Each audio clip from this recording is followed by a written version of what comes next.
Olá, meus lindos e lindas do quinto ano, estamos juntos para mais uma aula hoje de história, tá? Uma videoaula de história. As noções hoje, noção nova sobre o islamismo, página 244 até 246, e também um pouco das atividades finais, 247 até 249. Mas, primeiramente, nós iremos corrigir. Nós vamos corrigir a página 241 e 243. Vai lá, rapidinho na 241, vamos lá. O judaísmo, o cristianismo e o islamismo são chamadas de religiões abrâmicas. Por quê? Coisa mais fácil, né? Tem 4 parênteses. Qual parêntese que você marcou? Primeiro, segundo, terceiro ou quarto, hein? É o quarto. Essas religiões descendem da mesma tradição religiosa. Nós vimos isso, né? Descendem de Abraão, por isso que o nome é abraâmicas, né? Show!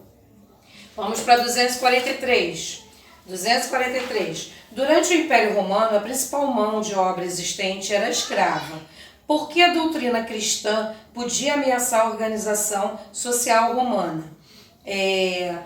Por que poderia ameaçar a organização social romana? Porque ela pregava que todos eram iguais, né? Todas as pessoas eram iguais. Poderia ser o faraó, poderia ser o escravo. Todos eram iguais. Agora nós vamos para 244. Nós vamos falar um pouco do islamismo, tá? Aí vem uma conversa aí entre a Beca e o Theo. Eu acho tão interessante a história desses personagens que receberam revelações divinas e se tornaram fundadores de uma religião, né, diz a Beca.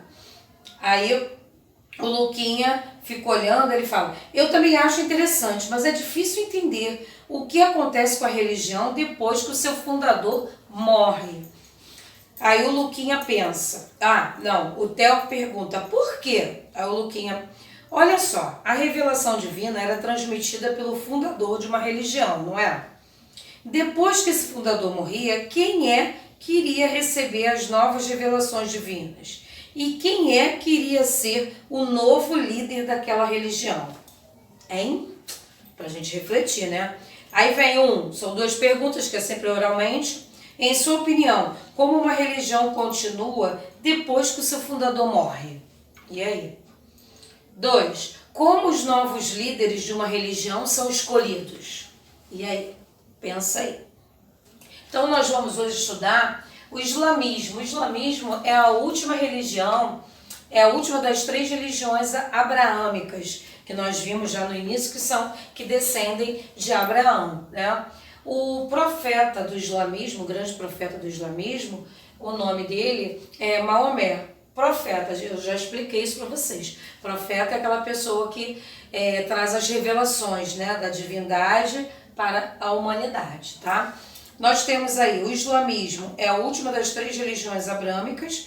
Maomé, profeta do islamismo, declarava que Moisés e Jesus também eram profetas, só que eles diziam que eram, porém, de menor importância, tá? Vocês podem passar marca-texto. Maomé nasceu em 570 em Meca, cidade da Península Árabe. Essa península era habitada por povos que em sua maioria viviam do pastoreio e do comércio. Cidade atualmente localizada na Arábia Saudita. Meca era conhecida por sua intensa atividade comercial e religiosa. Além de produtos de uso diário, também eram comercializados produtos religiosos, os quais representavam as várias divindades cultuadas naquela cidade. Então, nessa época, eram várias divindades, eram vários deuses. Era monoteísta ou politeísta, hein? Era politeísta, tá? Então, aqui eu também coloquei, Maomé, aos 40 anos de idade, ele teria recebido uma revelação que dizia haver uma única divindade, né, ele foi intitulado como Alá, tá? Então, na página 245, vocês vão passar marca-texto nesse resumo. Eu fiz um resuminho aqui, mas vocês vão passar marca-texto nesse parágrafo todo. Aos 40 anos de idade, Maomé teria recebido uma revelação que dizia haver somente uma divindade chamada Alá, que era criadora do universo e dos seres humanos, o profeta da nova religião iniciou a sua pregação e crítica à comercialização de vários produtos religiosos, que eram chamados de ídolos, né? Ele veio com essa proposta, né? Essa revelação, dizendo que era um único Deus, não vários. Aí, com isso, no parágrafo abaixo, Maomé atraiu a atenção de muitas pessoas, e não de muitos seguidores, que seguiram porque amaram a ideia e tudo, mas também de pessoas que ele teve divergências, né? Pessoas que não gostaram nem um pouco disso, dele dizer que tinha que ser monoteísta, porque na cidade tinha a venda de muitos produtos religiosos, de vários deuses. Então Maomé chega com essa ideia de que é o único Deus e tudo, ele também criou bastantes inimigos. Aqui, a escritura sagrada é o Alcorão, tá? Essa escritura sagrada está no terceiro parágrafo. Ela é chamada de Alcorão ou Corão, tá? E também, essa escritura também foi revelada a Maomé, tá? Ele escreveu isso. Nessa obra, personagens bíblicos importantes como Abraão, Moisés e Jesus são mencionados também, tá? Aí eu passo um pouquinho no outro parágrafo. Tem o islamismo, como as outras religiões abraâmicas, também foram divididas. Aqui o islamismo foi dividido em xiitas e sunitas, que são as duas principais correntes. Tiveram algumas divergências, eles tiveram algumas divergências após a morte de Maomé, tá? Isso se encontra, ó, as duas principais correntes são os xiitas e os sunitas. Essa divisão aconteceu logo depois da morte de Maomé, quando surgiu uma importante questão: quem seria o sucessor da liderança islâmica? Foi daí que começou a surgir essas divergências, né? De acordo com os xiitas, as lideranças islâmicas deveriam ser exercidas pelos descendentes naturais de Maomé. Já os sunitas não defendiam isso. Eles defendiam que a liderança fosse feita pela comunidade islâmica. Aí aconteceu essas divergências entre essas duas correntes aí.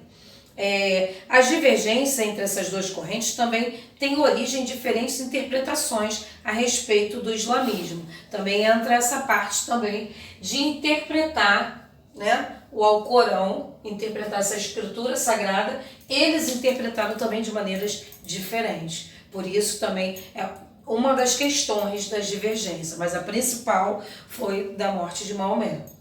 Eu coloquei aqui também pra gente, no finalzinho, ó, o entendimento equivocado a respeito do islamismo leva muitas pessoas a acreditarem que é uma religião que prega o terrorismo. De repente, por causa dessas interpretações que fizeram do Alcorão, algumas pessoas interpretaram de maneira diferente, chegando a ver o que a gente vê tanto pela televisão, né? A parte de terrorismo, né? Que tem lá os terroristas. Então, pode ter sido essa interpretação do Alcorão que eles fizeram de maneiras diferentes, tá? É o que nós temos até no último parágrafo. O entendimento equivocado a respeito do islamismo leva muitas pessoas a acreditarem que o islamismo é uma religião que prega o terrorismo.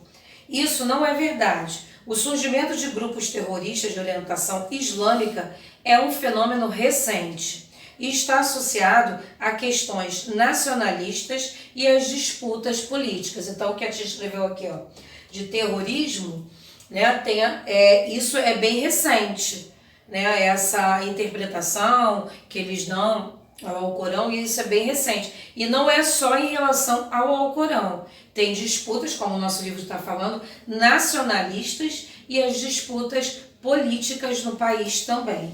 Nós estamos vendo aí na 245 uma pintura de Maomé, né?